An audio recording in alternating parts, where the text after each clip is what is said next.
उनको हम बोल रहे हैं अच्छा है कि आपने एक साल पहले शुरुआत कर दी, ट्रेनिंग शुरू कर दी आपने। एक साल के बाद यही ट्रेनिंग काम आएगी आपके।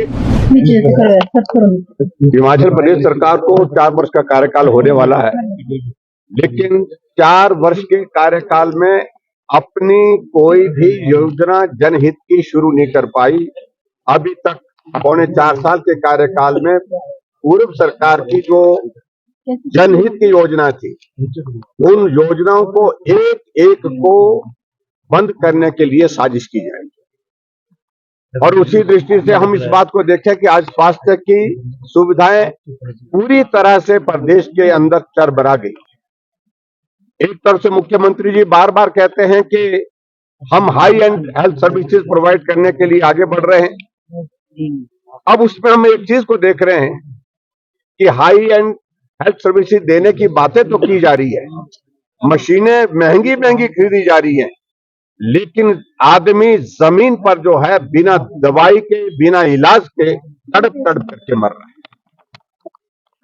क्योंकि जो बेसिक सुविधाएं स्वास्थ्य की है उस तरफ ध्यान नहीं। ये बड़ी मशीनें खरीदने के पीछे कोई और राज है, कोई और लक्ष्य है उनका, क्योंकि उसमें पैसा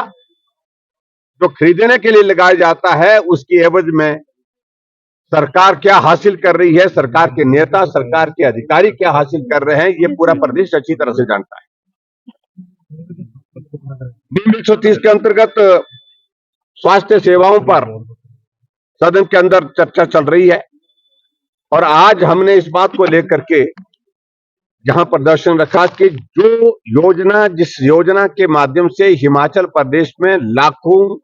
ऐसे लोगों का, गरीब लोगों का इलाज हुआ जो अपने इलाज करने की स्थिति में नहीं थी, उनको जिंदगी मिली, हिमकेयर योजना, उस पर जांच बिठाई गई है। एक तरफ से मुख्यमंत्री जी कहते हैं कि सदन के अंदर बोला कि 1100 करोड़ रुपए का घोटाला हुआ है, जब हमने कहा कि 850 करोड़ तो अभी तक हिमाचल प्रदेश में जब से हिमकेयर शुरू हुई है तब से खर्च हुआ है, ये 1100 करोड़ रुपए का घोटाला कैसे हो गया? और ऐसी सूरत में फिर दूसरे दिन करेक्शन की कि 1100 करोड़ का नहीं, 100 करोड़ का घोटाला। अभी 100 करोड़ घोटाले की जो बातें कही जा रही है उसके लिए अधिकारियों के ऊपर लगातार दबाव बनाया जा रहा है कि ये 100 करोड़ हमने बोल दिया इसलिए इतना करना ही होगा, ये साबित करना होगा। अधिकारियों ने हाथ खड़े कर दिए हैं, हमारे विधायकों के ऊपर विजिलेंस केसेस शुरू कर दिए, डॉक्टर जनक के ऊपर उनके पूछताछ के लिए 4-4 घंटे, 5-5 घंटे वहां पर बिठाया गया, अधिकारियों को बुलाया जा रहा है। सिर्फ इस योजना को बदनाम करने की एक साजिश है, एक योजना है ताकि इस योजना को बंद करने का रास्ता निकाल सके, क्योंकि हिमकेयर ऐसी योजना है जो भारतीय जनता पार्टी की सरकार की बहुत ऐसी योजना है जिसको बच्चा बच्चा जानता है। सारा योजना पिछले कल में यही जहां हम बोल रहे हैं, यही एक व्यक्ति जो है जिसको पैरालिसिस हुआ पड़ा हुआ है, पैराप्लीजिया हुआ पड़ा है, टांगे नहीं चलती हैं, हाथ चल पाते हैं, उसके व्हील चेयर पे था। जब उनसे मिलने का मौका यहीं पर इस परिसर में मिला तो उनसे बातचीत हुई, और बातचीत करने के बाद उन्होंने बताया कि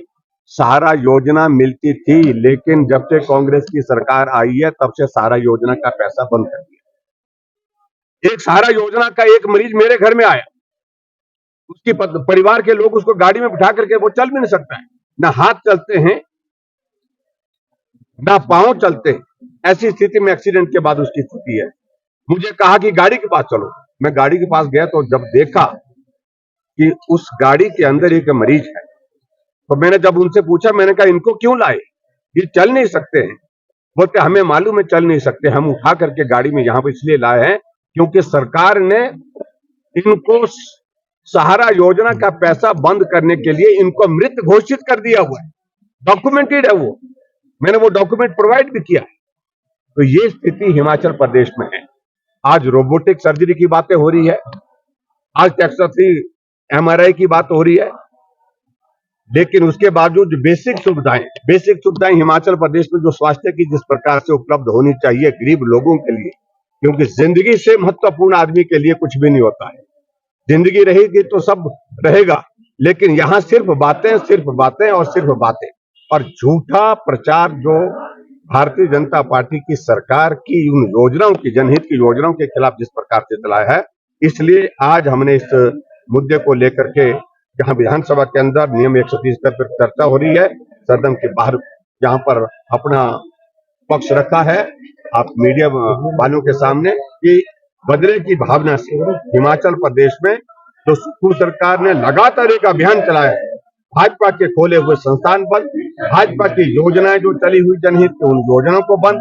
और उसके साथ साथ में भाजपा के जमाने में जो अच्छे काम हुए हैं उन सारे कामों को बदनाम करने के लिए जो षड्यंत्र किया जा रहा है, ये मैं समझता हूँ बहुत दुर्भाग्यपूर्ण। और मैं इस बात की भी निंदा करता हूँ जो सत्ता पक्ष में है, हमारे पीछे जो नारे लगा रहे हैं, यहाँ पर आप सबके पीछे नारे लगा रहे हैं, इनको शर्म आनी चाहिए इस बात के लिए कि ये सरकार चला रहे हैं या विपक्ष चला रहे हैं, ये सत्ता में है या विपक्ष में, पहले इस बात को स्पष्ट करें। क्योंकि हर रोज प्रदर्शन कर रहे हैं, किसके खिलाफ कर रहे हैं? सरकार आपकी है। अगर आप कोई काम अच्छा नहीं हो रहा तो आप सरकार के सामने अपनी बात रखिए, वहां शायद इनकी बात सुनी जाती तो मानी नहीं जाती। ऐसी स्थिति में ये विवश होकर के सड़कों पर उतर आए हैं, उनको हम बोल रहे हैं अच्छा है कि आपने 1 साल पहले शुरुआत कर दी, ट्रेनिंग शुरू कर दी आपने, 1 साल के बाद यही ट्रेनिंग काम आएगी आपकी। बहुत बहुत धन्यवाद।